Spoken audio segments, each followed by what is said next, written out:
Emotional strength is built, not given. Chapter 1. Stop expecting strength to arrive. Have you ever sat in your car, staring at the steering wheel, waiting for a sign that you are finally ready to change your life? Have you ever told yourself, I'll start that business when I feel more confident, or I'll have that difficult conversation once I feel calmer? If you have, you are participating in a grand psychological delusion. You are waiting for a guest who isn't coming. You are waiting for strength to show up at your door, pack your bags, and lead you into battle. But here is the cold, hard truth that most self-help books won't tell you. Strength is not a visitor. It is not something that shows up. 1. 2. It is something that is forged in the very moments when you feel the most weak. Most people spend their entire lives in a state of emotional childhood. In physical childhood, we wait for our parents to fix our problems, to soothe our fears, and to tell us everything will be okay. As adults, many of us never actually leave that state. We just swap our parents for circumstances. We wait for the economy to get better, for our partner to change, or for our anxiety to go away before we take action. We believe that internal state precedes external action. We think, first I feel strong, then I act strong. The reality is the exact opposite. Action is the parent of feeling. Strength is the byproduct of doing the thing you are terrified to do while your knees are still shaking. If you wait until the shaking stops to start, you will be waiting until you are in your grave. The cost of the wait. Consider the story of Mark. Mark was a brilliant architect who spent 15 years working for a firm he hated. For 15 years, he told his wife, I'm just waiting for the right moment of clarity. I need to feel settled in my mind before I strike out on my own. He spent a decade and a half reading books on finding your why and building confidence. He waited for a feeling of readiness that he assumed was a prerequisite for success. Mark didn't realize that by waiting for clarity, he was actually training his brain to be more confused. Every day he sat at that desk, he was reinforcing the neural pathway of stagnation. He was teaching his nervous system that his survival depended on not taking a risk. By the time he was 50, the clarity never came, only regret did. He had lost the most productive years of his life not to a lack of talent, but to the myth of arrival. When you wait for a feeling to justify an action, you are effectively telling your brain that the feeling is in charge of your life. You are surrendering your agency to a chemical fluctuation in your bloodstream. Your emotions are like the weather. They change based on how much sleep you got, what you ate, or a stray comment from a stranger. If you wait for the perfect day to build your life, you will only work 3 days a year. The anchor, what you wait for, you weaken. There is a fundamental law of emotional physics you must memorize.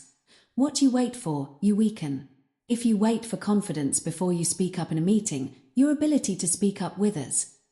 3. If you wait for healing before you start a new relationship, your capacity for intimacy grows cold. If you wait for motivation before you go to the gym, your discipline dies. The act of waiting is an act of withdrawal. It is a vote of no confidence in yourself. Every time you say not yet, you are shrinking. You are telling your subconscious mind, I am not the kind of person who can handle this right now. Over time, this becomes your identity. 4. You become a waiter. And the world does not reward waiters, it rewards architects. Emotional strength is built exactly like physical muscle, through resistance. 5. Imagine going to a gym and standing in front of a 100-pound barbell, waiting for the feeling of being able to lift it to wash over you. It will never happen. You build the strength to lift 100 pounds by struggling with 20 pounds, then 40, then 60. The strength comes through the lifting, not before it. Leaving emotional childhood. To build real emotional strength, you must declare war on the idea of feeling ready. You must accept that you will likely never feel ready for the things that matter most. The hallmark of an emotional adult is the ability to say, I feel terrified, I feel unmotivated, and I feel completely unqualified, and I'm going to do it anyway. This is called emotional autonomy. It is the realization that your hands and feet can move even when your heart is racing. Your biology does not have to dictate your biography. Stop looking for the calm before the storm.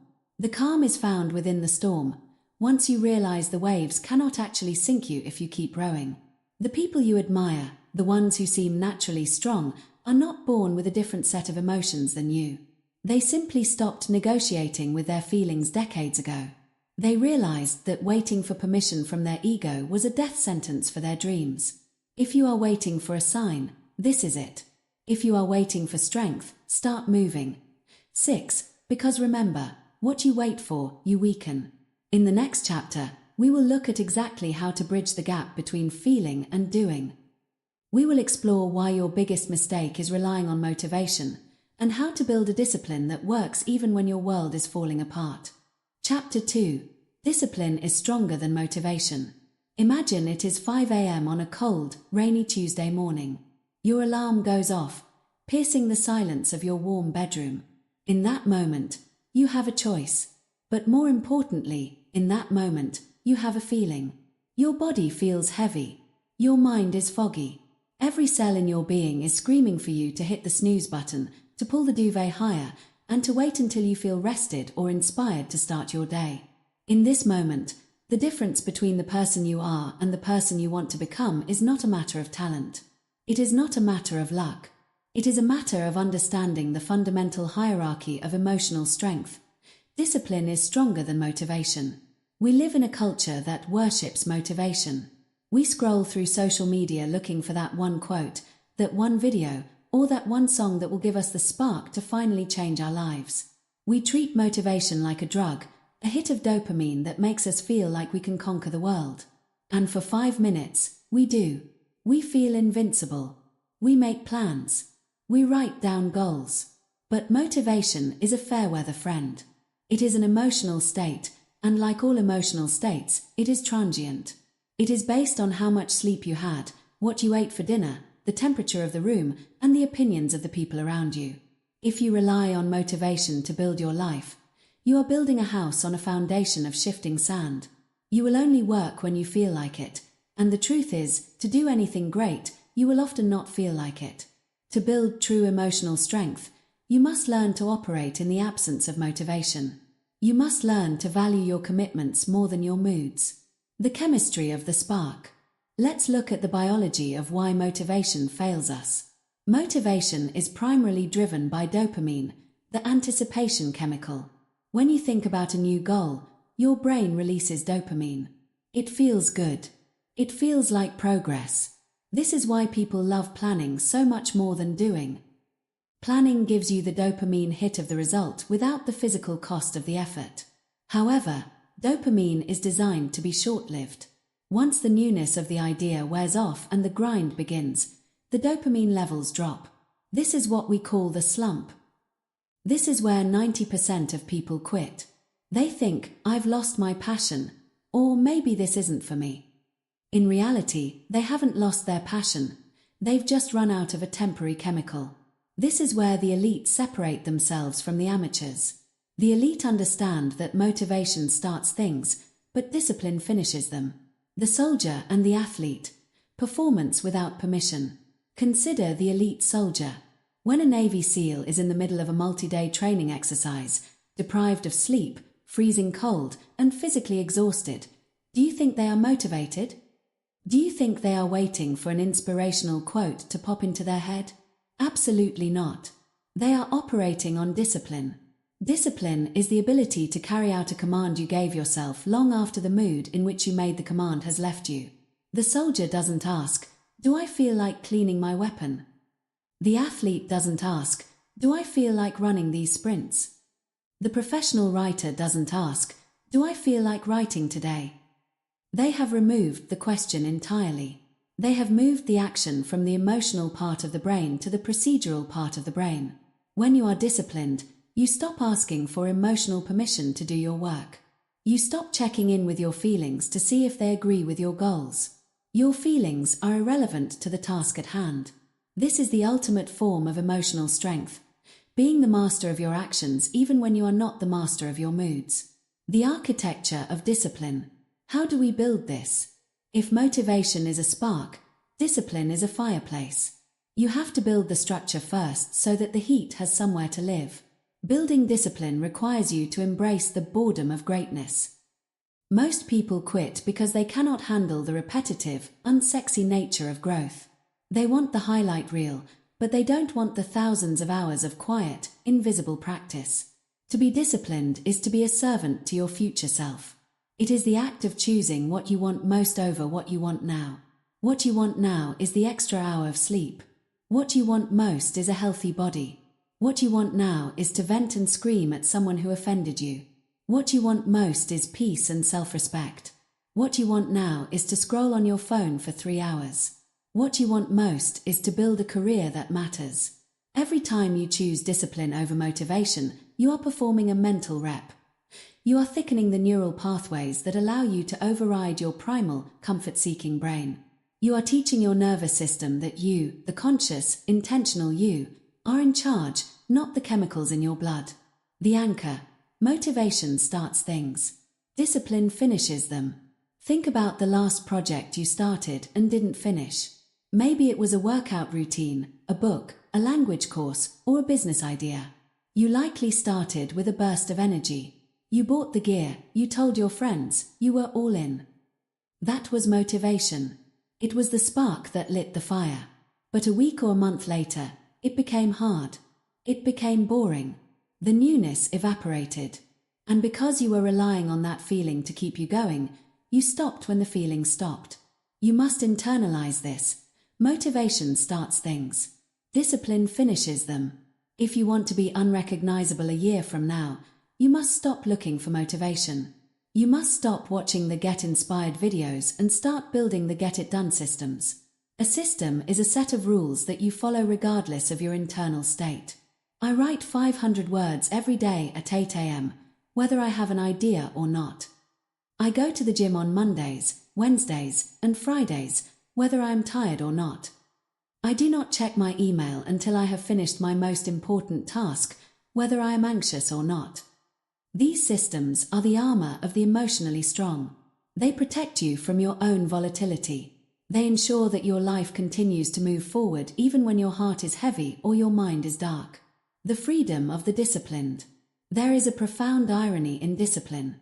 People who lack it think that discipline is a prison, that it's restrictive and rigid. But the opposite is true. Discipline is the only path to true freedom. The person who lacks discipline is a slave to their whims. If they wake up in a bad mood, their whole day is ruined.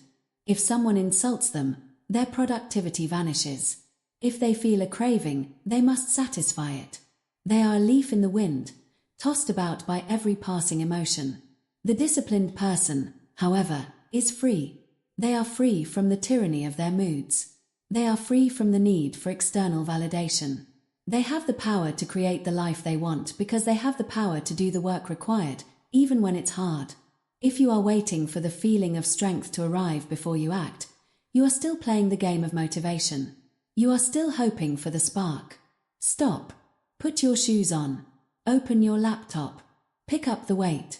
Do the thing you said you were going to do when you were feeling good, now that you are feeling bad. Build the muscle of doing it anyway. Because when the world falls apart, and eventually it will, motivation will be nowhere to be found. Only your discipline will be left standing to carry you through. Motivation starts things. Discipline finishes them. Chapter 3. Control the reaction, control the outcome. Life does not happen in a vacuum. It happens in the messy, unpredictable, and often frustrating space between our intentions and the actions of others. Every single day, you are bombarded by stimuli. A driver cuts you off in traffic. Your boss sends an email that drips with passive aggression. Your partner makes a comment that hits a deep-seated insecurity.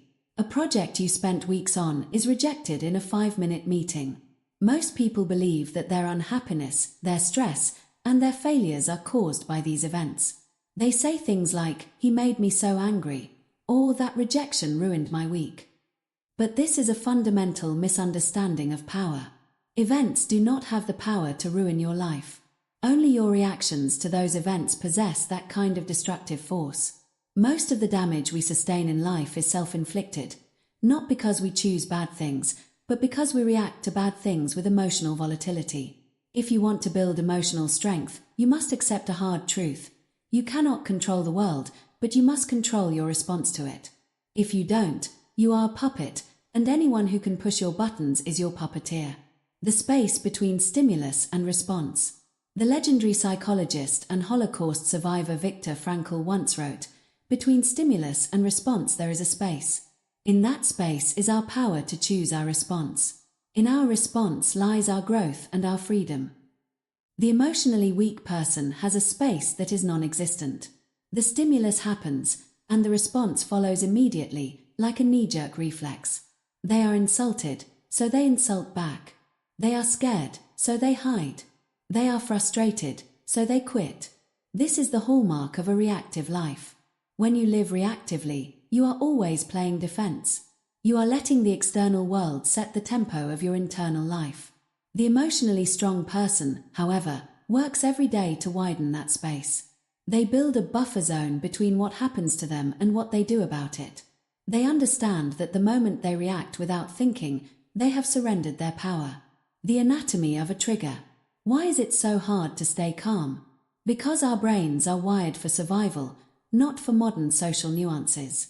When someone insults you, your amygdala, the ancient, reptilian part of your brain, doesn't know the difference between a verbal slight and a saber-toothed tiger. It triggers a fight or flight response. Your heart rate increases, your breath shallows, and your brain prepares for a physical confrontation. In this state, your thinking brain, the prefrontal cortex, goes offline. You are literally functioning at a lower level of intelligence when you are emotionally triggered. This is why people say things during an argument that they regret 5 minutes later. They weren't being themselves. They were being their amygdala. Emotional strength is the ability to recognize this biological hijack as it is happening and refuse to let it take the wheel. It is the ability to feel the surge of anger or the sting of rejection and say, "I see you, but you are not in charge." The anchor. Pause first. Power comes second. The most powerful tool in your emotional arsenal is the pause. It sounds too simple to be effective, but it is the foundation of all mental mastery. When the trigger happens, your first instinct will be to speak, to type, to defend, or to attack. You must do the opposite. You must do nothing. Pause first. Power comes second. If you speak the moment you are angry, you are speaking from weakness. If you send the email the moment you feel slighted, you are acting from insecurity. When you pause, you are reclaiming your agency. You are allowing the chemical surge of the trigger to dissipate so that you can respond from a place of strategy rather than a place of survival. In the world of high-stakes negotiation, the person who can sit in silence the longest usually wins. Why? Because silence creates pressure, and the person with the least emotional control will always feel the need to break that pressure by speaking. By pausing, you are signaling to the other person, and to your own brain, that you are not easily moved. You are the mountain. The event is just the wind. The cost of the reactive reflex. Think about the real-world collapses we see every day. A professional athlete loses their cool, throws a punch, and gets suspended, costing their team the championship and themselves millions in endorsements. A CEO reads a critical tweet, responds with a late-night tirade, and watches the company's stock price plummet by morning. A spouse takes a small criticism personally, escalates it into a shouting match, and breaks the trust in a 10-year marriage in 10 minutes. None of these people were defeated by the event. The athlete wasn't defeated by the opponent. He was defeated by his temper. The CEO wasn't defeated by the tweet. He was defeated by his ego. The spouse wasn't defeated by the criticism. They were defeated by their insecurity. Every time you react impulsively, you are handing over the keys to your life to someone else. You are saying, "I am so fragile that your words can dictate my actions." The tactical response, rejection and stress. Let's look at two of the most common triggers, rejection and stress. When you are rejected, whether by a romantic interest or a potential client, the reactive mind wants to either beg for approval or lash out in bitterness. Both are weak. Both show that the outcome had more power than your identity. The strong response is to pause. To realize that the rejection is a piece of data, not a definition of your worth. By controlling the reaction, you maintain your dignity. And in the long run, dignity is a more valuable currency than any single yes. When you are stressed by a mounting workload, the reactive mind wants to complain, to scroll on social media to numb the anxiety, or to freeze. This is emotional self-sabotage. The strong response is to pause, to realize that stress is just energy that hasn't been directed yet. You control the reaction by narrowing your focus to the next smallest step. You move from being overwhelmed to being surgical. Training the gap. How do you build this? You don't wait for a life-altering crisis. You train on the small things. The traffic test. Next time someone cuts you off, notice the surge of heat in your chest. Instead of honking or swearing, just watch the feeling. Breathe. Let the car go. You just won a mental rep. The phone test. When you receive a notification that makes you anxious, do not open it immediately. Sit with the discomfort of the unread message for 5 minutes. Prove to yourself that a red bubble on a screen does not own your thumb. The criticism test. When someone critiques your work, wait 4 seconds before responding. Even if they are wrong. Especially if they are wrong. Use those 4 seconds to remind yourself, my work is not myself. The power of being unbeatable. There is a specific kind of gravity that surrounds people who do not react. We call it presence. When you are in the presence of someone who cannot be baited, who doesn't get defensive when challenged and doesn't get rattled when things go wrong, you instinctively respect them. You realize they have a secret source of strength. That strength is simply the realization that the outcome of any situation is usually determined by who stays rational the longest. The world will try to pull you out of your seat. It will try to make you scream, make you cry, and make you doubt yourself. It will throw insults at you just to see if you'll catch them. Don't catch them. Let them fall to the floor. Remember, the moment you react to a fool, you become 2 fools. The moment you react to a crisis with panic, you become a part of the crisis. Pause first. Power comes second. Build the gap. Guard the gap. Because in that gap lies your only chance at a life of true authority. Chapter 4. Comfort is the enemy of emotional growth. We live in the most comfortable era in the history of the human species. At the touch of a button, we can have food delivered to our door. We can adjust the temperature of our homes to the exact degree. We can summon endless entertainment to distract us from a lonely afternoon, and we can connect with thousands of people without ever leaving our beds. By all objective measures, we should be the happiest, most stable, and most emotionally resilient generation to ever walk the earth. But the opposite is true. Anxiety rates are skyrocketing. Attention spans are crumbling. Our frustration tolerance, the ability to handle small inconveniences, is at an all-time low. Why? Because we have mistaken comfort for well-being.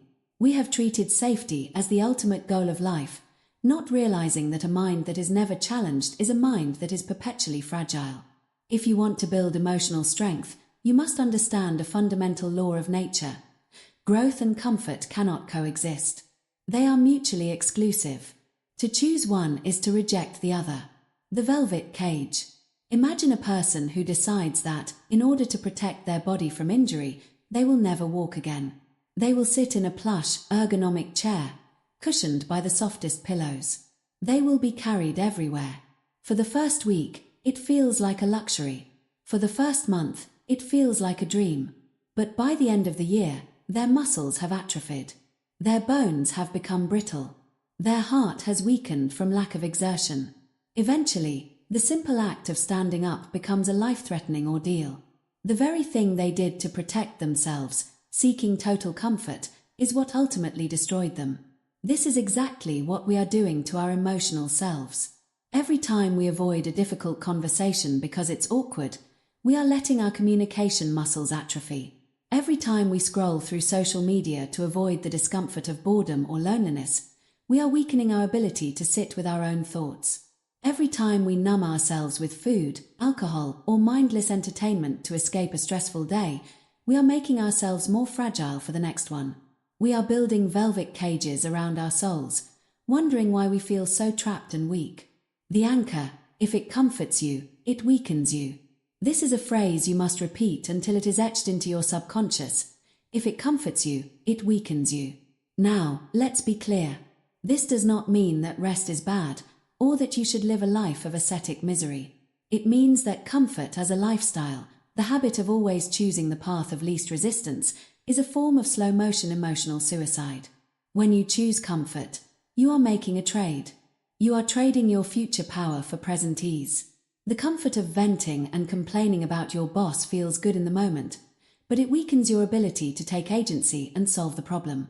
The comfort of staying in a dead-end job because it's stable weakens your courage and your potential. The comfort of keeping your opinions to yourself to avoid waves weakens your integrity. If you are not regularly doing things that make your heart race, your palms sweat, or your brain itch with effort, you are not growing. You are just waiting for a crisis to find you unprepared. The biological necessity of stress. In biology, there is a concept called hormesis. It is the idea that a small, controlled dose of a stressor, something that would be toxic in large amounts, actually makes an organism stronger. Lifting weights is a form of hormetic stress. You are literally tearing your muscle fibers. In response, your body repairs them to be thicker and stronger than before. Cold exposure is a hormetic stressor. Fasting is a hormetic stressor. Your mind works the exact same way.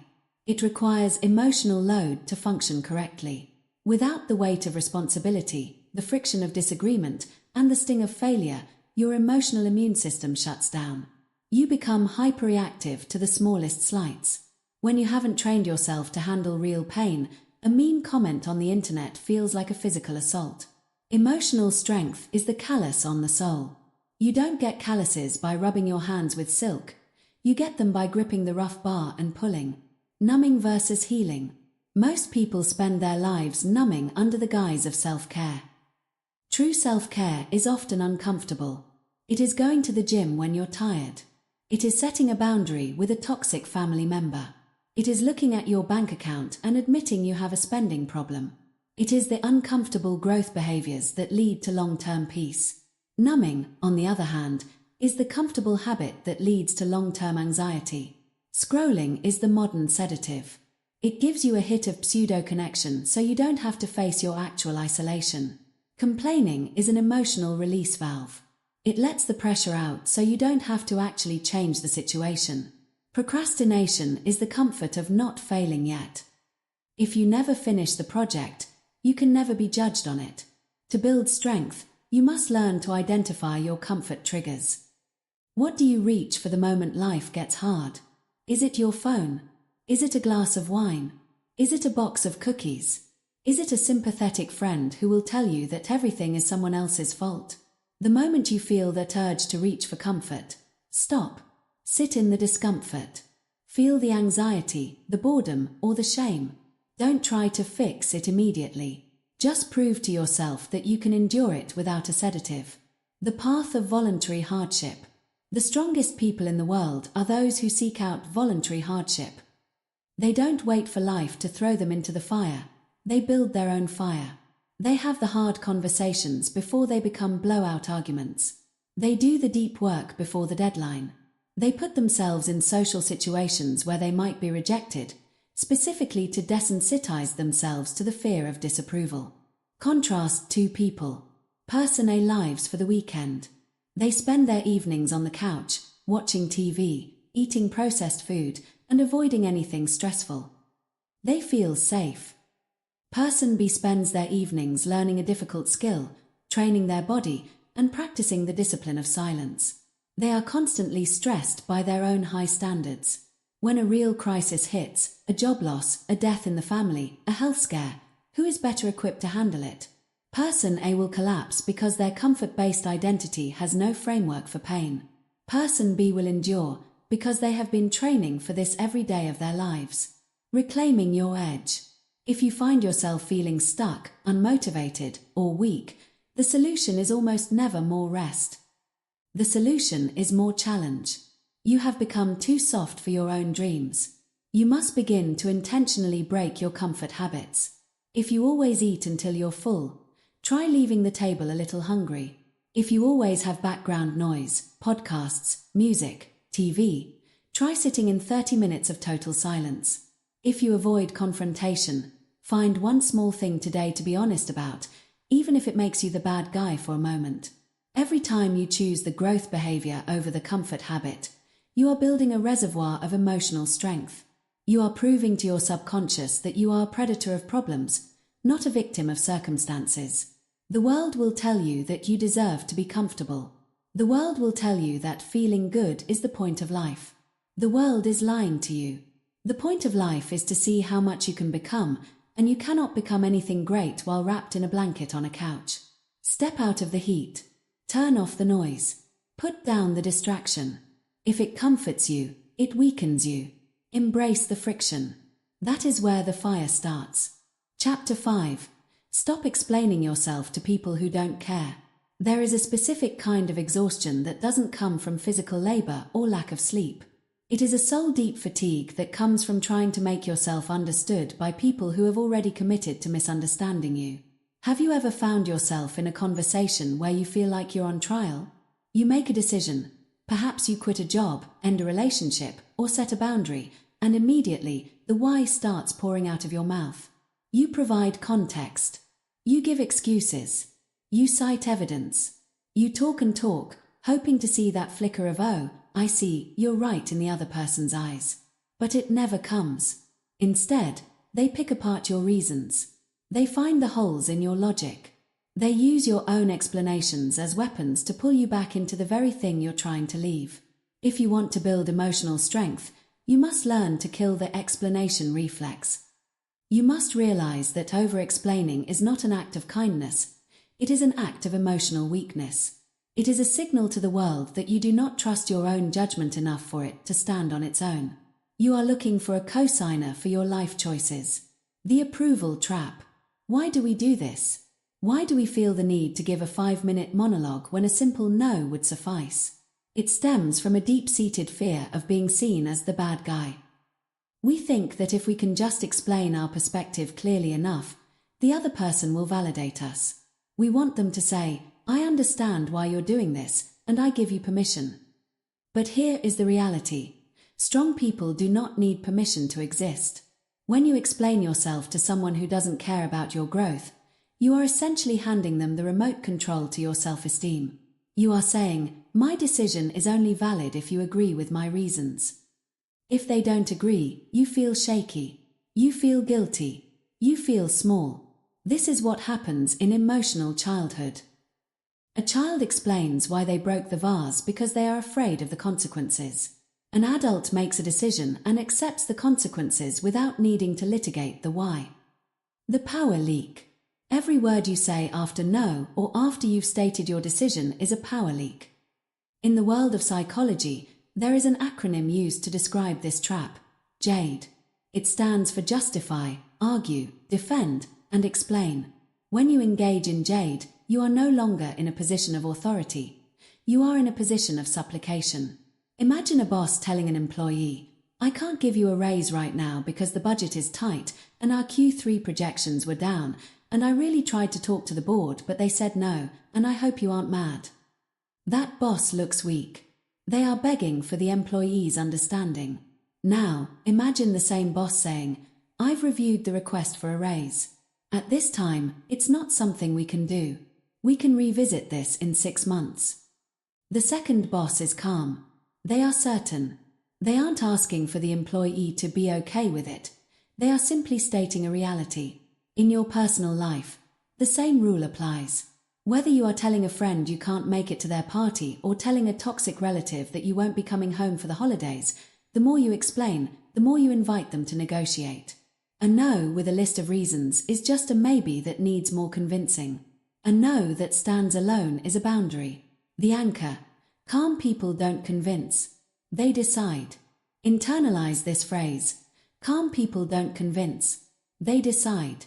Think about the most powerful, emotionally stable person you know. When they make a move, do they send a long, rambling text message explaining their thought process? Do they stutter through a list of excuses? No. They decide what is best for them, they communicate it clearly, and they move on. They don't feel the need to convince you that they are a good person. They know they are a good person. They don't feel the need to convince you that their choice is logical. They know it's logical for them. When you spend your energy trying to convince others of your worth or the validity of your choices, you are leaking the very energy you need to execute those choices. Silence is the ultimate display of internal authority.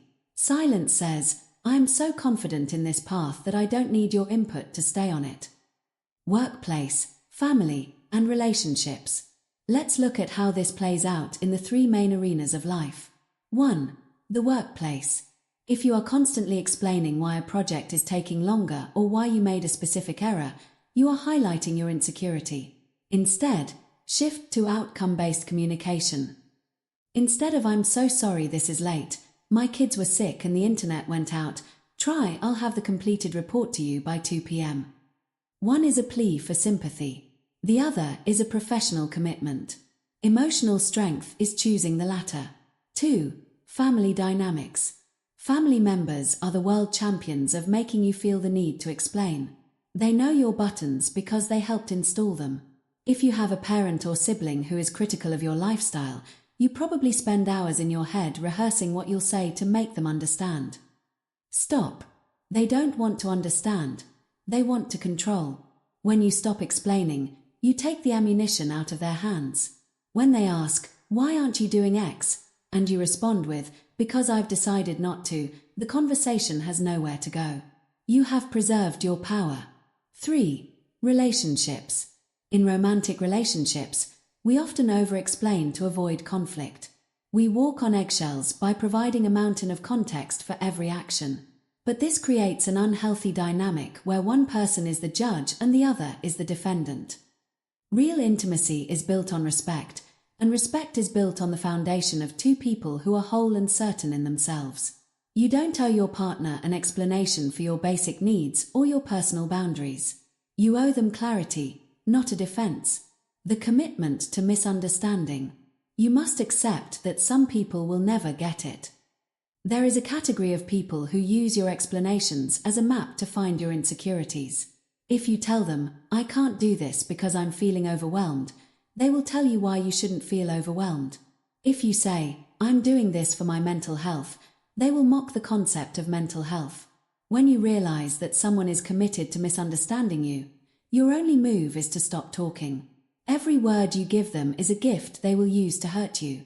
Emotional strength is the ability to walk away from an argument without having the last word. It is the ability to let someone believe a lie about you because you realize that their opinion of you is none of your business. Training the silence. How do you build this muscle? You start with small scarcity. The text test. Next time someone asks you to do something you don't want to do, reply with, "I can't make it, but thanks for thinking of me." Do not add a "because." Watch the panic rise in your chest as you want to type "my car is in the shop" or "I'm feeling sick." Don't do it. Hit send. Sit with the silence. The one-sentence rule. In your next meeting or social gathering, try to state your opinions or decisions in one sentence. No ifs, ands, or buts. The mirror drill. Look at yourself and say, "I don't need them to understand. I need me to decide." The gravity of the decided mind. There is a specific kind of emotional gravity that comes from a person who has stopped explaining. When you stop looking for external validation, you become more grounded. You become heavy in a way that makes it hard for others to push you around. People may call you cold or distant at first. That's okay. What they are actually seeing is a person who has finally moved out of emotional childhood and into emotional sovereignty. You are the only person who has to live with your decisions for the rest of your life. The people you are trying to convince today will be gone tomorrow, or they will be busy worrying about their own lives. Stop wasting your breath. Stop draining your battery.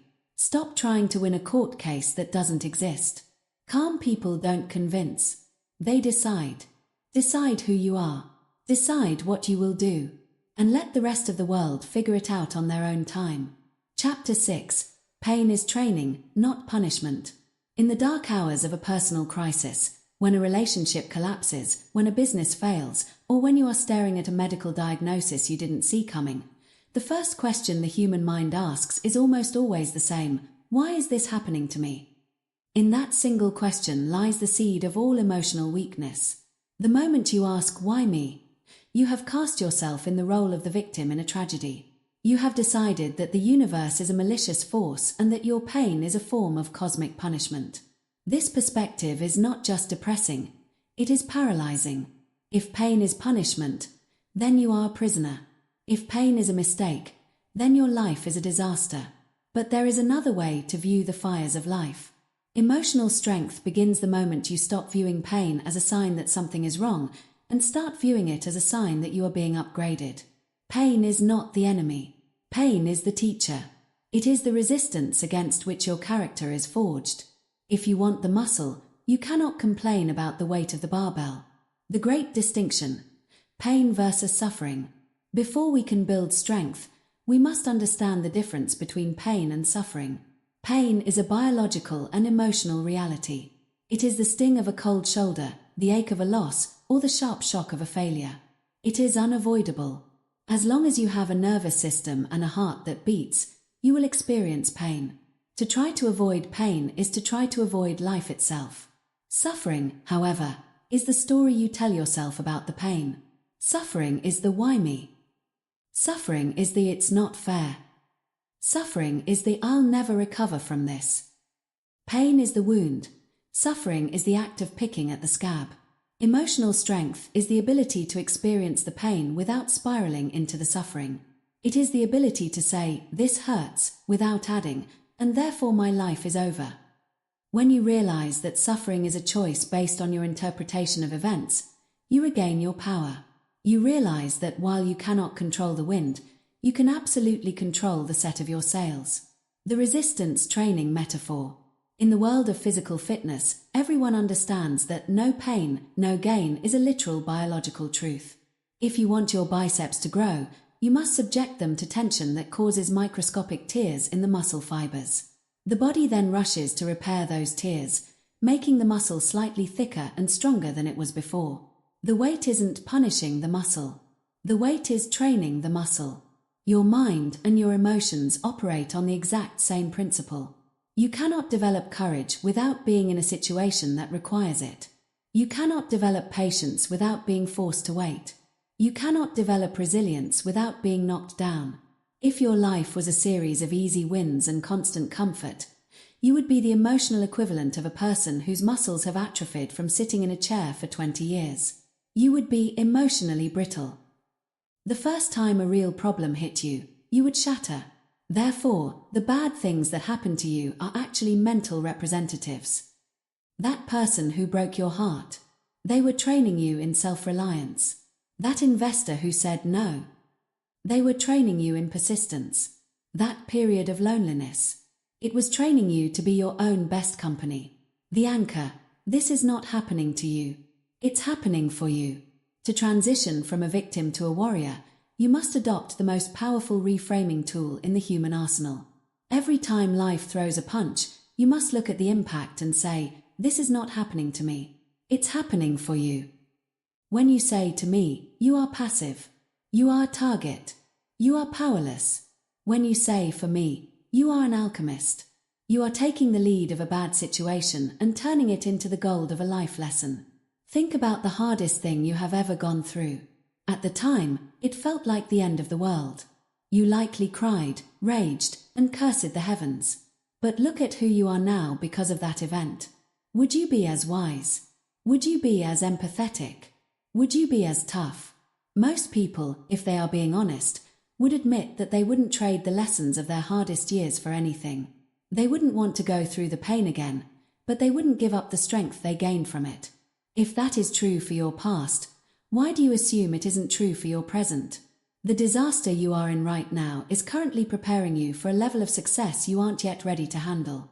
It is the prerequisite course for your future. Rejection as redirection. Rejection is perhaps the most common form of emotional pain. Whether it's a job you didn't get or a person who didn't love you back, rejection feels like a judgment on your value. It feels like the world is saying, you aren't good enough. But the emotionally strong person sees rejection as a filtering mechanism. If you are rejected from a job, it isn't happening to you to hurt your feelings. It is happening for you to keep you from a company where you wouldn't have thrived, or to force you to sharpen your skills so you can land something better. If a relationship ends, it is happening for you because that person was not your destination. They were just a stop along the way. The pain of the breakup is the training required to make you more discerning, more grounded, and more prepared for the right partner. When you stop fearing rejection and start seeing it as data, you become dangerous. You become insultable. You realize that the no's of the world are just the noise you have to walk through to get to the yes. The alchemy of failure. Failure is not the opposite of success, it is the engine of success. The reason most people are weak is that they have a perfectionist mindset. They think that if they fail, it means they are a failure. To avoid that feeling, they stay in their comfort zone. They never take the risks required to build a great life. The emotionally strong person has a scientist mindset. A scientist doesn't cry when an experiment fails. They look at the results and say, "Interesting. Now I know what doesn't work." Each failure is a training session that reveals a flaw in your strategy. It isn't a punishment for being wrong, it's an invitation to get better. If you aren't failing, you aren't training. And if you aren't training, you aren't growing. How to process pain without becoming a victim. So, how do we practically apply this when the pain is fresh? When the happening for me feels like a lie because the hurt is too deep. Acknowledge the biological reality. Give yourself permission to feel the pain. Don't suppress it. Suppression is not strength, it's just delayed explosion. Say, "This hurts. My heart is racing. I feel a knot in my stomach." Isolate the narrative. Ask yourself, what story am I telling myself about this pain? If the story is "I'm a loser" or "life is out to get me," recognize that this is suffering, not pain. Apply the reframe. Ask, if I were a character in a movie and this was the training montage part of the film, what skill is this situation forcing me to learn? Is it grit? Is it silence? Is it detachment? Execute the rep. Once you identify the skill, perform the mental rep. If the situation requires patience, your rep is to sit in the frustration without complaining. If it requires courage, your rep is to take one small action despite the fear. The unbreakable mind. There is a term in engineering called toughness. It is different from hardness. A diamond is hard, but it is brittle. If you hit it with a hammer, it shatters. Steel is tough, it can bend and absorb an immense amount of energy without breaking. Emotional strength is toughness. It is the ability to absorb the hits of life and use that energy to propel yourself forward. When you stop viewing pain as a punishment, you become unbreakable. Why? Because you can no longer be defeated. If things go well, you win. If things go poorly, you train. Either way, you are moving toward a more powerful version of yourself. You are no longer a leaf in the wind. You are the fire. And what does fire do when the wind blows? It doesn't go out. It uses the oxygen to grow larger. The next time you find yourself in the middle of a storm, don't pray for the rain to stop. Stand in the rain, look up at the sky, and remember, this is not happening to you. It's happening for you. Now, do the work. Complete the training. Become the person who can handle the life you say you want. Chapter 7. Build silence before you build confidence. We live in the loudest era in human history. We are surrounded by a culture that insists if you didn't post it, it didn't happen. If you didn't announce your goals, you aren't manifesting them. If you aren't the loudest voice in the room, you are being overlooked. We are taught that confidence is a performance, a display of bravado, a constant stream of self-promotion, and a desperate need to be seen as successful, happy, and on the grind. But this modern version of confidence is a house of cards. It is fragile because it is built on the shifting sands of other people's opinions. If the likes don't come, the confidence withers.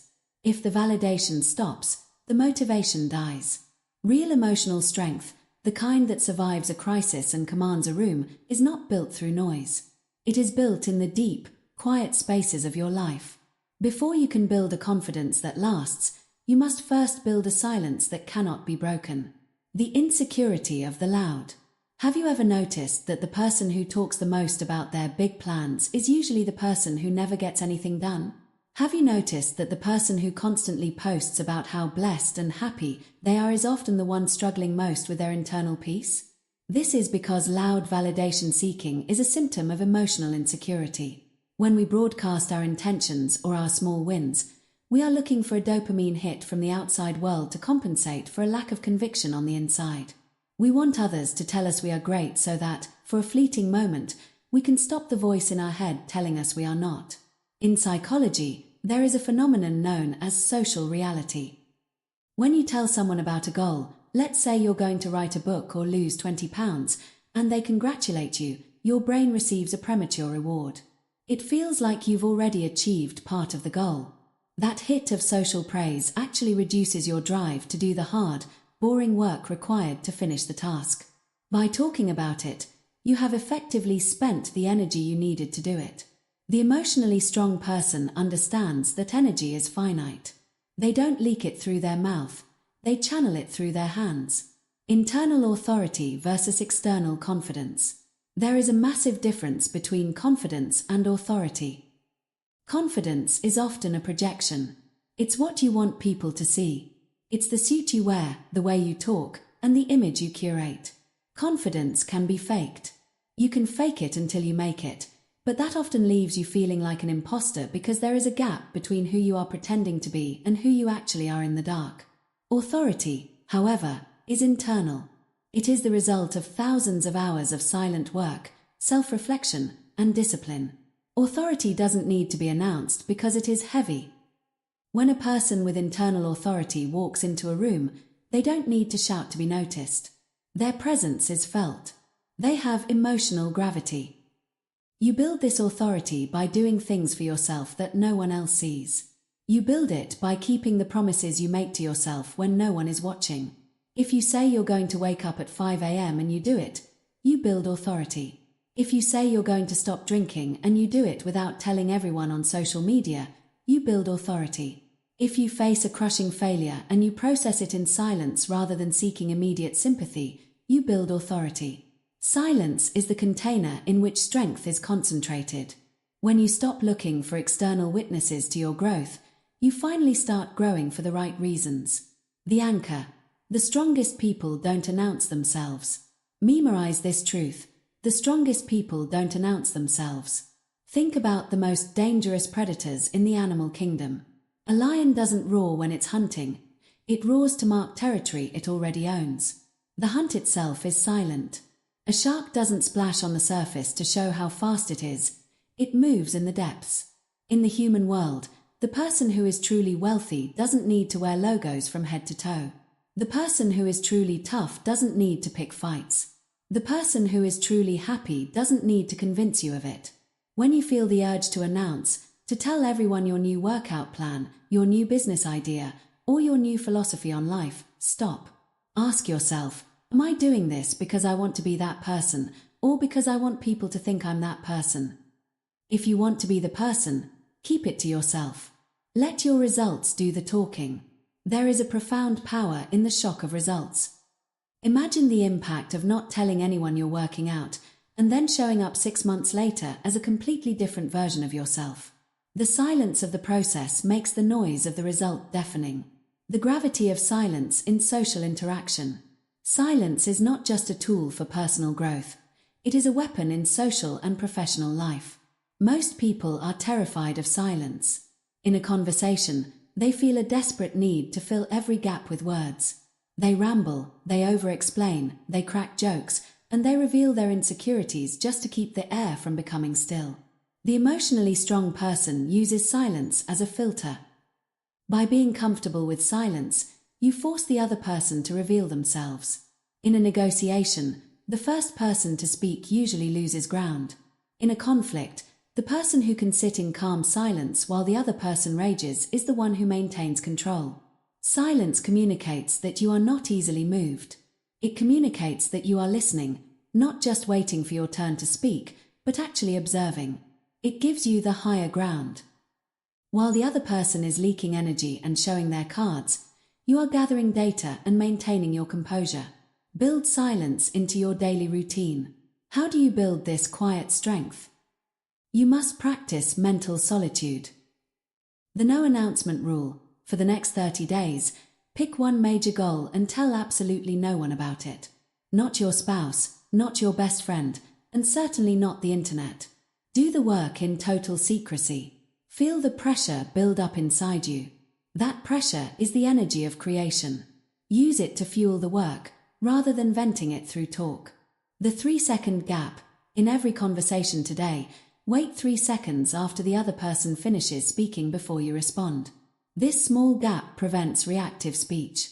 It shows that you are thoughtful and that you are in control of your impulses.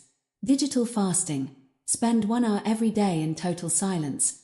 No music, no podcasts, no phone. Just your thoughts. Most people avoid this because they are afraid of what they will hear when the noise stops. But the voices you hear in silence are the ones you need to address to build real strength. Stop defending your reputation. If someone says something untrue or unkind about you, try not to correct them. Let them be wrong. Realize that your character is not dependent on their perception. When you stop defending yourself, you realize how much energy you've been wasting on people who don't matter. The depth of the lake. Imagine a shallow puddle of water. When you throw a pebble into it, there is a loud splash, and the water is completely displaced. It is easily disturbed. Now imagine a deep, vast lake. You can throw a massive boulder into it, and after a few ripples on the surface, the lake remains largely unchanged. The depths are still. The lake has volume. Emotional strength is building that volume. It is having so much internal depth that the rocks of life, the insults, the setbacks, the noise, don't hit the bottom. They are absorbed by your silence.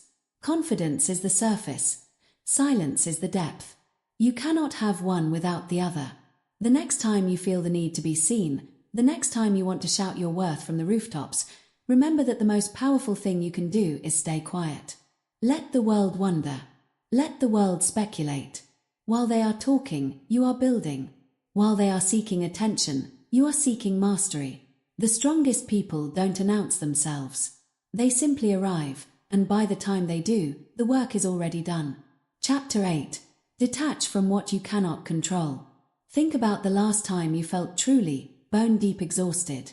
It likely wasn't because you had spent the day moving heavy furniture or running a marathon. It was likely a mental exhaustion, the kind that makes your eyes feel heavy and your spirit feel grey. When we trace that exhaustion back to its source, we almost always find the same culprit: an attempt to control something that is fundamentally uncontrollable. We try to control how our boss perceives our work. We try to control the timeline of our success. We try to control whether a person likes us back. We try to control the weather, the traffic, the economy, and the opinions of people we don't even like. We walk through life with invisible strings attached to everything and everyone around us, frantically pulling and tugging, trying to make the world dance to our tune. And when the world doesn't dance, when the strings snap, we collapse. We feel anxious, frustrated, and weak. If you want to build emotional strength, you must practice the art of emotional detachment. You must learn the difference between caring and clinging. You must realize that your peace of mind is too high a price to pay for an outcome you cannot guarantee. The illusion of control. Most of our stress is actually a form of arrogance. We believe that if we worry enough, plan enough, or obsess enough, we can somehow force the universe to yield. We treat worry as if it were down payment on a better future. But worry is like a rocking chair. It gives you something to do, but it doesn't get you anywhere. The ancient Stoic philosophers understood this better than anyone. Epictetus, who was born a slave and became one of the most influential teachers in history, began his Enchiridion with a simple, world-altering sentence: "Some things are in our control and others not." This is the dichotomy of control. In your control, your opinions, your intentions, your desires, and your own actions. Not in your control, your body, its health and aging, your property, your reputation, and the actions or opinions of others. The emotionally weak person spends 90% of their energy on the second list. They are devastated by a bad review, paralyzed by a potential recession, and obsessed with what their ex thinks of them. They are trying to build a house on someone else's land. The emotionally strong person flips the script. They are ruthless about where they invest their energy. They realize that every ounce of focus spent on the uncontrollable is an ounce of focus stolen from their own growth.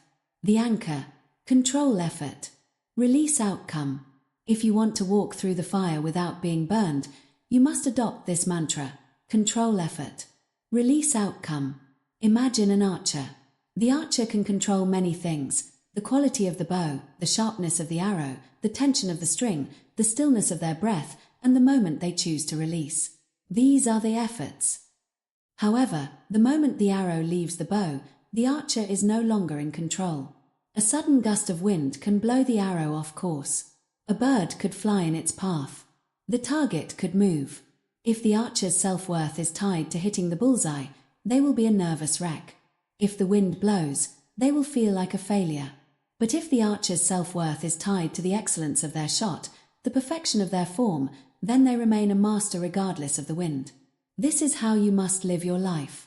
In a job interview, control your preparation, your dress, your punctuality, and your answers. Release the decision of the hiring manager. In a relationship, control your honesty, your kindness, your boundaries, and your love. Release whether the other person chooses to stay or leave. In a business venture, control the quality of your product, your marketing, and your work ethic. Release the market's reaction. When you control effort and release outcome, you become invincible. Why? Because you can no longer fail. If you gave your best effort, you have already won the only battle that matters, the battle over yourself. The result is just data provided by the world. The cost of emotional clinging. Why is detachment so difficult? Because we have been conditioned to believe that anxiety is a sign of caring. We think that if we aren't worried about our children, we aren't good parents. We think that if we aren't stressed about a project, we aren't passionate employees. We have equated emotional turmoil with commitment. This is a lie. Anxiety does not make you more effective. It makes you more prone to error. Clinging to an outcome actually makes that outcome less likely to happen because it makes you needy, reactive, and desperate. Think about a person who is desperate for a second date. They text too much, they overthink every response, and they radiate a sense of "I need this to work." That energy is repulsive. It drives people away. Now think about the person who shows up to the date, gives their best, but is fundamentally okay if it doesn't lead anywhere. That person has gravity. Their detachment makes them attractive because it signals that their happiness is not dependent on the other person's approval. Detachment is not indifference. It isn't saying, "I don't care." It is saying, "I care deeply about my actions, but I refuse to let the result destroy me." Developing the observer mindset. To build this strength, you must learn to step outside of your own emotions. Most people are their emotions. If they feel sad, they are sad. If they feel angry, they are angry. The emotionally strong person has emotions. They say, "I am noticing a feeling of sadness," or "I am observing a sensation of anger." This is the observer mindset.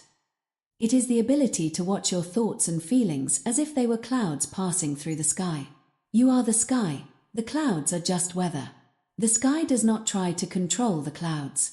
It does not try to hold onto a beautiful sunset or push away a dark storm.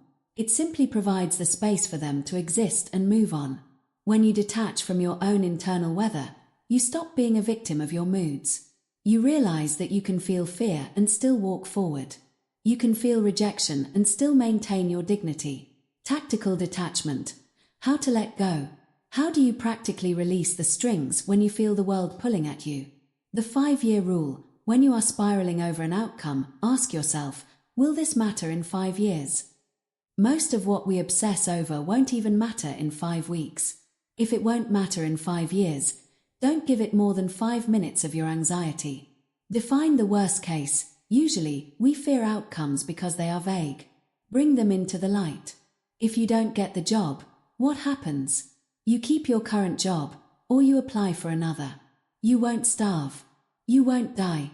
Once you define the worst case and realize you can survive it, the outcome loses its power over you. The effort audit. When you feel stressed, stop and ask, am I doing everything I can in the effort column? If the answer is yes, then your job is finished. Any further thought on the matter is a waste of life. Practice outcome fasting.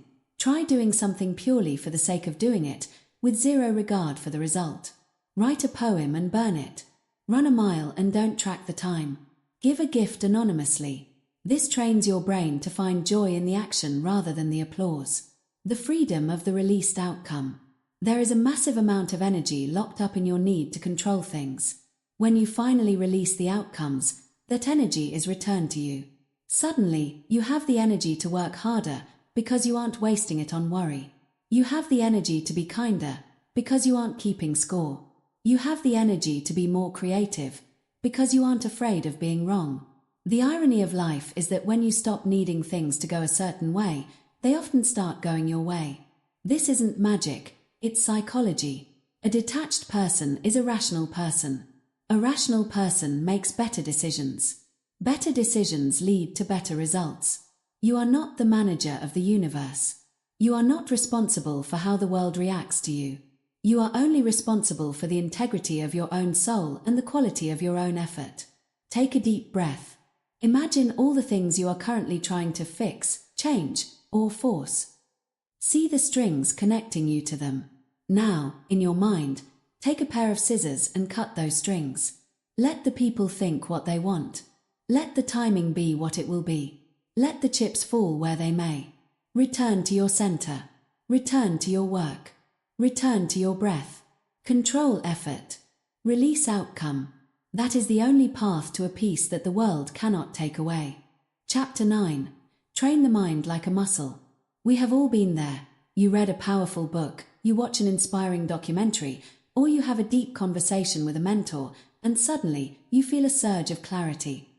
In that moment, you are convinced that you are a new person.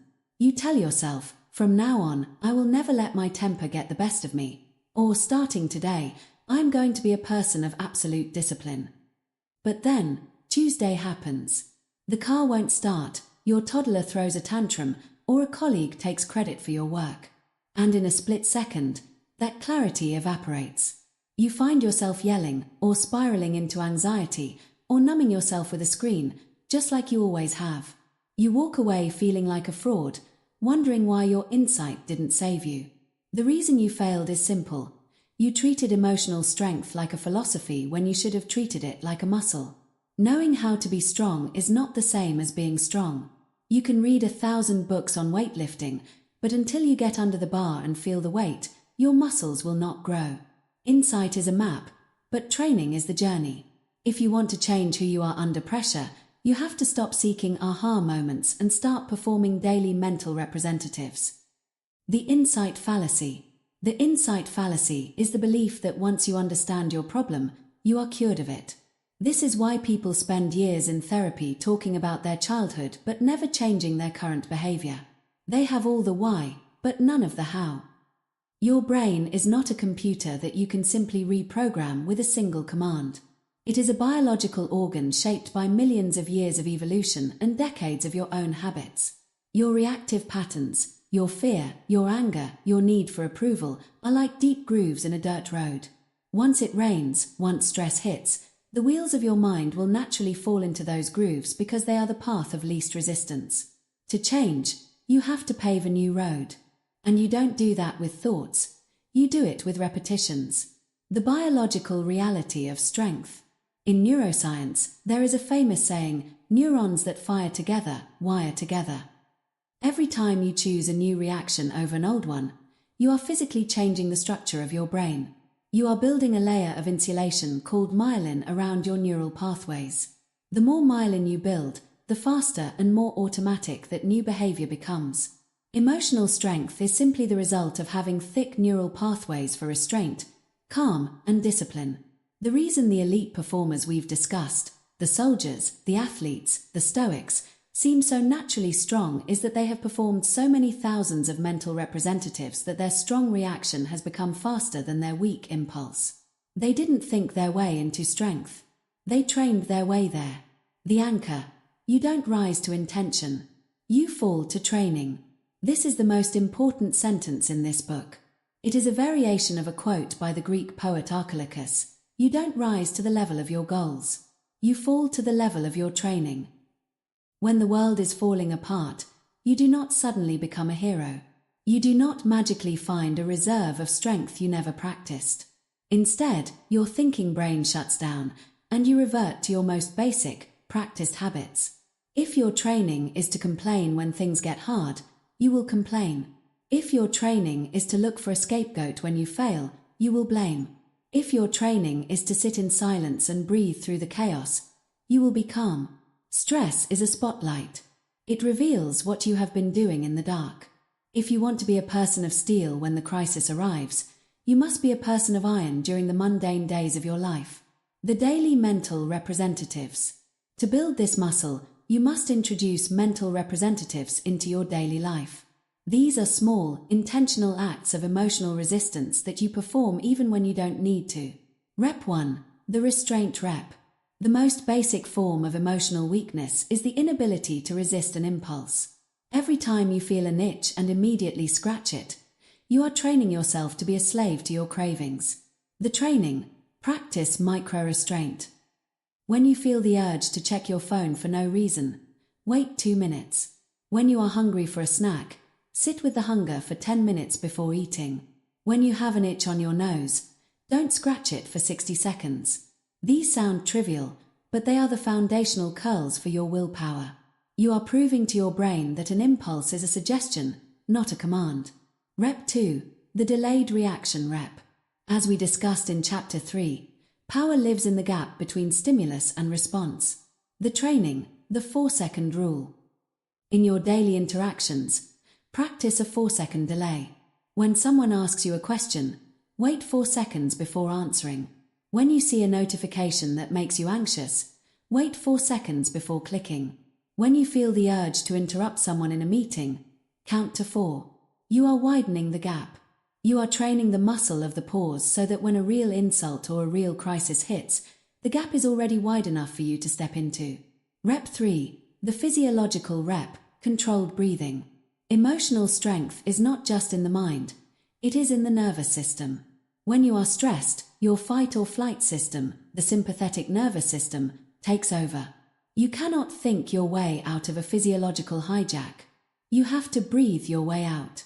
The training: box breathing. 4 seconds in, 4 seconds hold, 4 seconds out, 4 seconds hold. Do this for 3 minutes every morning and every evening. By doing this when you are not stressed, you are calibrating your internal thermostat. You are teaching your body how to return to neutral on command. Eventually, you will be able to trigger this state in the middle of a high-pressure situation, effectively hacking your own biology to stay rational while everyone else is panicking. Rep 4. The silence rep. Most of our emotional energy is wasted on unnecessary speech, defending ourselves, bragging, or gossiping. The training: the information fast. Pick one day a week where you do not share any good news or bad news about yourself. If someone asks how you are, say "I'm doing well," and leave it at that. Do not seek validation. Do not seek sympathy. Build a reservoir of internal energy. You will find that when you stop leaking your emotions through your words, they consolidate into a sense of internal weight and authority. The training environment. You don't go to the gym once a year and expect results. You go 3 to 5 times a week, every week, for years. Emotional training is no different. You cannot binge on strength. You cannot attend a 3-day weekend retreat and come back built. Strength is the result of the boring representatives you do on a random Tuesday when no one is watching. Stop looking for the perfect circumstances to be strong. The best time to train your mind is when you are tired, when you are annoyed, or when you are bored. Those are the heavy weights. If you can maintain your composure when you've had 4 hours of sleep and your coffee is cold, you are building a level of strength that will serve you for the rest of your life. Failing the rep. Sometimes you will fail the rep. You will lose your cool. You will give in to the craving. You will stay in bed when the alarm goes off. In the gym, if you drop the weight, you don't quit the gym and say, "I guess I'm just not a lifter." You analyze why you dropped it, you rest, and you get back under the bar. When you fail emotionally, do not indulge in the suffering of guilt. Guilt is just another form of emotional weakness. It is a way of focusing on the past to avoid the work of the present. Acknowledge the fail, identify the trigger, and commit to the next rep. The identity shift. As you perform these representatives, something remarkable begins to happen. Your identity begins to shift. You no longer see yourself as a reactive person trying to be calm. You begin to see yourself as a disciplined person. And once a behavior becomes part of your identity, it requires much less effort to maintain. The goal of training is to reach the point where being weak actually feels more uncomfortable than being strong. You reach a point where complaining feels beneath you, where losing your temper feels like a loss of dignity, and where giving up feels like a violation of your own nature. The prerequisite for Chapter 10. You are now nearing the end of this journey. You have the tools, the reframes, and the training manual. But there is one final step. All of this training, the silence, the discipline, the detachment, leads to a single inevitable outcome: the death of your old self. You cannot become the strongest version of yourself while clinging to the comforts of the person you used to be. In the final chapter, we will discuss how to embrace the transformation and what it truly looks like to become unrecognizable to your old self. But before you move on, perform one rep right now. Put this book down or pause this audio. Sit in total silence for 2 minutes. Don't check your phone. Don't plan your next move. Just sit. Notice the urge to move. Notice the itch to be productive. And stay still anyway. You don't rise to intention. You fall to training. Start the training now. Chapter 10. Become unrecognizable to your old self. There is a specific phenomenon that occurs when a person spends months or years in the quiet pursuit of emotional strength. It doesn't happen all at once. There is no sudden flash of light, no graduation ceremony where the world acknowledges your transformation. Instead, it happens in the small, invisible moments of your daily life.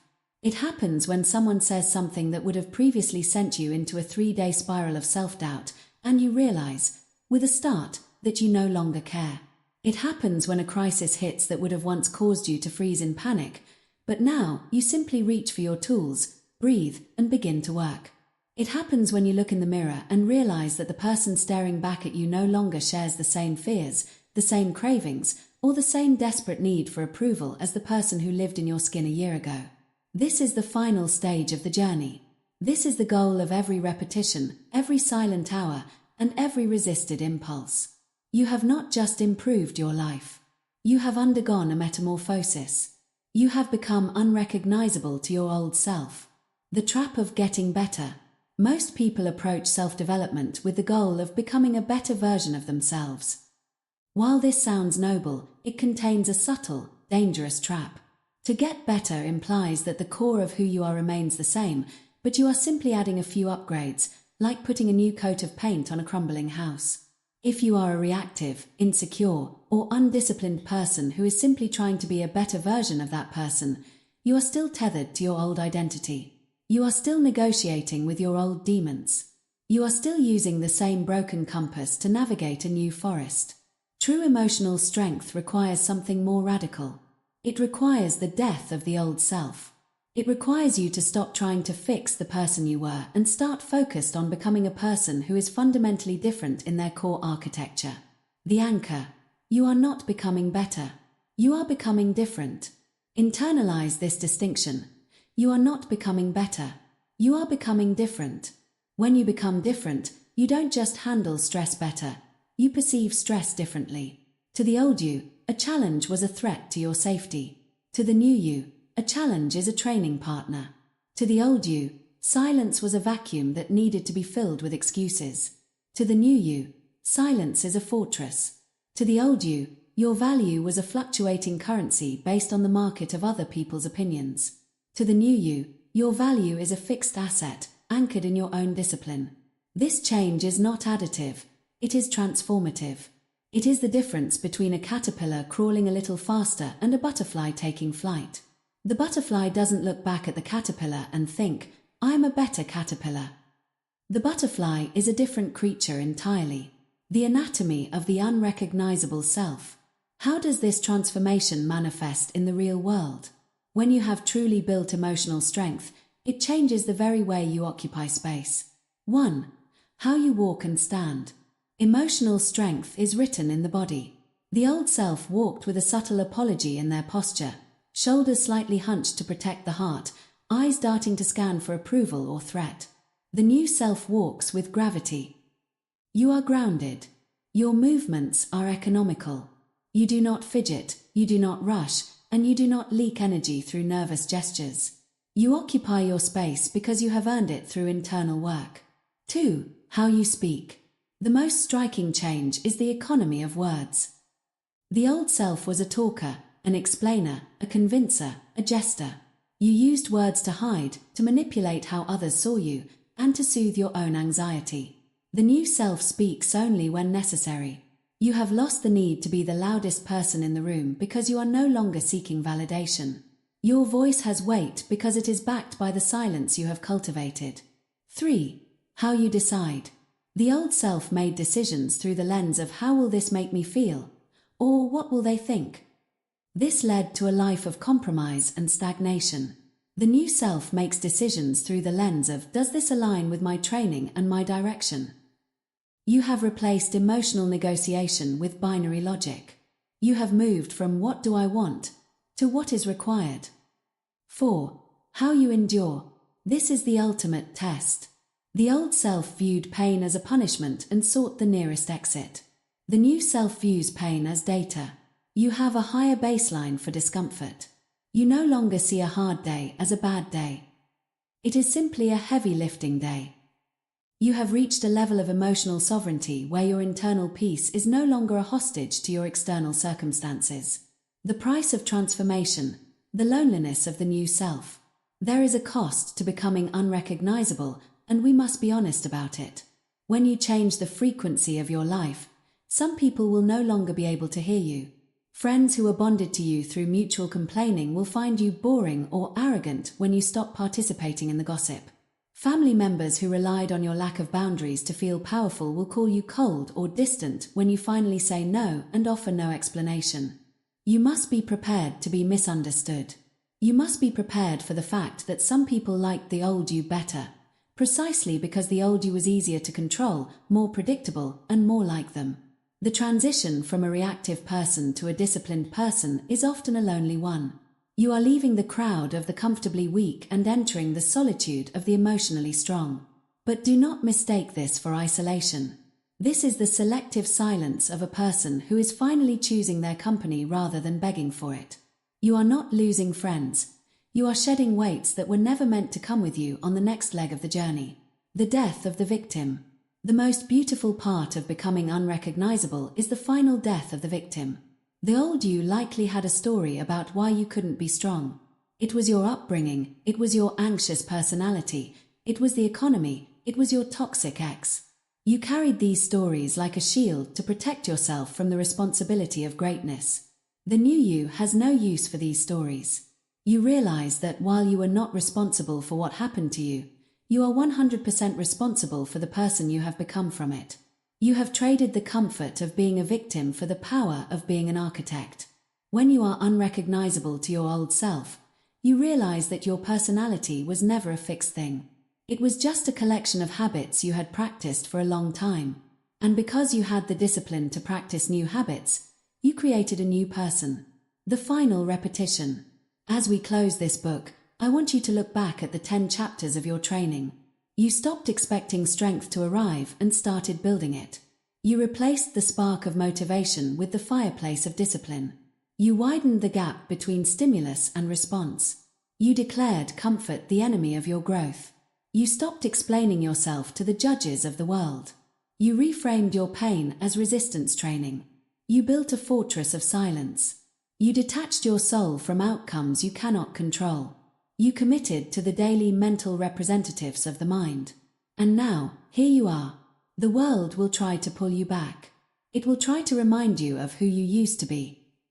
It will present you with the same old triggers and the same old temptations, waiting for the old you to resurface. But the old you is gone. The next time life throws a punch at you, don't look for the person who used to flinch. Don't look for the person who used to cry, "Why me?" Look for the person you have trained to be. Look for the person who knows that emotional strength is not given.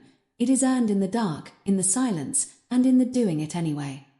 Walk differently. Speak less. Endure more. And remember, every single morning when you wake up, you have a choice. You can drift back into the comfortable fog of your old identity, or you can step into the sharp, cold air of the new person you have built. Choose the new person. Every day, every hour, every breath. You are not becoming better. You are becoming different. Welcome to your new life. Now, go and live it with the strength you have built. End of chapter 10. End of emotional strength is built, not given.